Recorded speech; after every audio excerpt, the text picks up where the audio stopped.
숨겨진 복지 혜택을 알기 쉽게 전달하는 KGS 복지특파원 김기자입니다. 보건복지부에서는 매년 4월부터 6월 사이에 기초연금 자격 확인 조사를 실시합니다. 조사 결과로 기초연금 수급자에서 탈락할 수도 있는데요. 기초연금 자격 조사는 구체적으로 무엇을 조사하는지, 왜 기초연금에서 탈락하는지 자세하게 설명해드리겠습니다. 몰라서 못 받는 복지 혜택, 이젠 놓치지 말자. 구독과 좋아요, 알림 설정을 눌러주시면 보다 빠르게 소식을 받아볼 수 있습니다.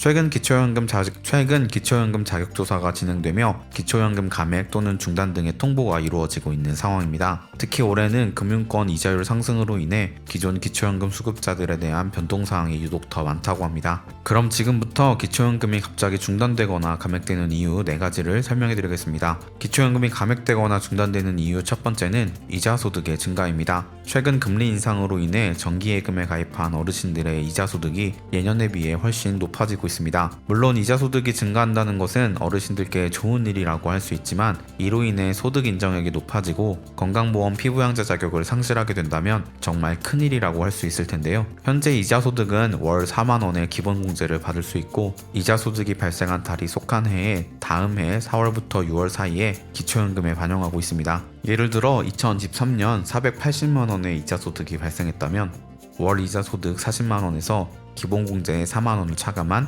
36만원이 2024년 4월부터 6월 사이에 기초연금의 소득평가액에 반영된다는 것입니다. 따라서 기초연금 가입 전에 이자 소득이 기초연금과 건강보험 피부양자 자격에 어떤 영향을 미치는지 신중히 검토해 보시기 바랍니다. 기초연금이 감액되거나 중단되는 이유 두 번째는 소득의 증가입니다. 기초연금 수급자의 소득 또한 1년에 2번 정기조사를 통해 기초연금에 반영되는데요. 기초연금의 소득은 근로소득과 기타소득, 즉 사업소득, 연금소득, 이자소득 등으로 나눌 수 있습니다. 여기서 근로소득의 경우 기본공제 110만원에 추가공제 30%가 적용되므로 근로소득이 세전소득을 기준으로 할 때 110만원을 초과한다면 많진 않지만 소득 인정액의 상승에 영향을 줄 수밖에 없습니다. 따라서 기초연금의 소득 인정액에 영향을 주지 않을 정도의 근로소득을 잘 조절하시는 것도 기초연금의 감액과 중단을 막을 수 있는 좋은 방법이라고 할 수 있습니다. 참고로 실업급여는 기초연금의 소득에 반영되지 않으며 어르신들의 공공근로, 자활근로 등에서 나오는 소득 또한 기초연금 산정 시 소득에 포함되지 않습니다. 기초연금이 감액되거나 중단되는 이유 세 번째는 금융재산의 증가입니다. 어르신들의 금융재산 증가는 아무래도 소유하고 계신 부동산을 처분하셔서 생기는 경우가 많으신데요. 예를 들어 대도시의 시가 6억원, 공시가 4억원 아파트의 소득 인정액을 구해보면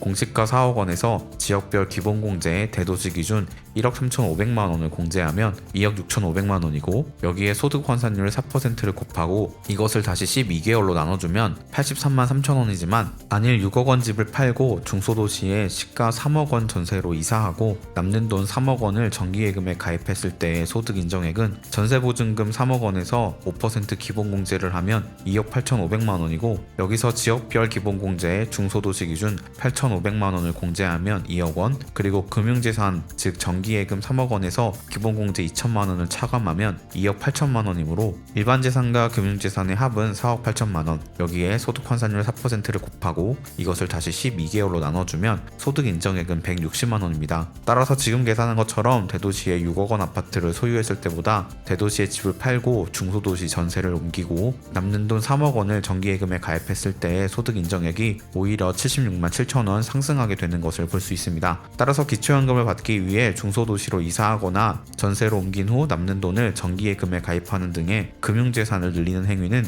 기초연금에 상당히 치명적일 수 있으므로 조심하시기 바랍니다. 기초연금이 감액되거나 중단되는 이유 네 번째는 부동산 공시가격의 변동입니다. 일반 재산이 증가하는 이유에는 여러 가지가 있겠지만 부동산 공시가격의 변동으로 인한 일반 재산의 상승으로 기초연금이 감액 또는 중단되는 경우가 가장 많으신데요. 기초연금에 반영되는 부동산의 경우 시세가 아닌 시가의 50에서 60% 정도인 시가표준액, 즉 공시가격을 기준으로 기초연금에 반영됩니다. 또한 기초연금에 반영되는 공시가격은 전년도 3월경에 발표된 공시가격이 당일 연도 4월에서 6월 사이에 기초연금에 반영되고, 올해 3월 발표된 공시가격은 내년 4월경부터 기초연금에 반영됩니다. 지금까지 기초연금이 갑자기 중단되거나 감액되는 4가지 이유에 대해 설명해 드렸는데요. 2024년 현재 기초연금은 신청인의 소득과 재산, 그리고 부채까지 모두 반영한 소득 인정액이 단독가구 213만원, 부부가구 340만 8천원 이하면 받으실 수 있는데요. 하지만 조금 전 설명드렸던 것처럼 기초연금 수급 대상이 되셨더라도 계속해서 기초연금을 받으시려면